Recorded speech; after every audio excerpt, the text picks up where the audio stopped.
My nephew was on the tractor with his son. We were trying to pull a little tree and the tractor flipped over on top of both of them.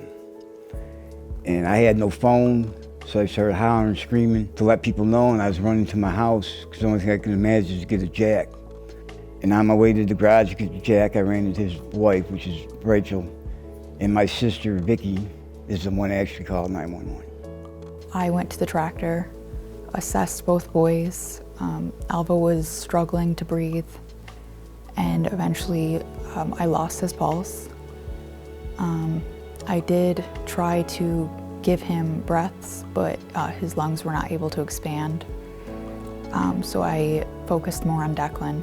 We were sitting in our office when we overheard some discussion on a different county's channel, so we were actually able to get out the door quicker than normal. I asked for Trumansburg Fire Department and Interlaken Fire Department to respond, so we had those resources on the road.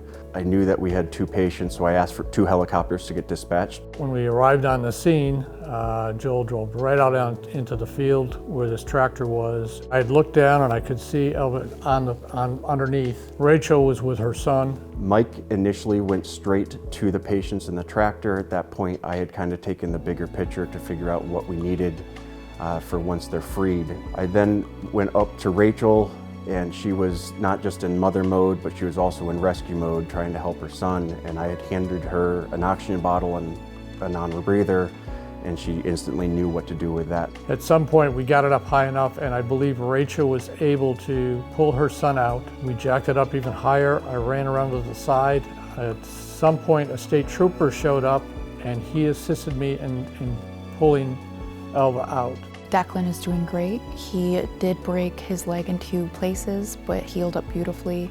Alva, considering his injuries, considering how long he was gone, is doing amazing. He is making tremendous progress compared to where he was when he first woke up.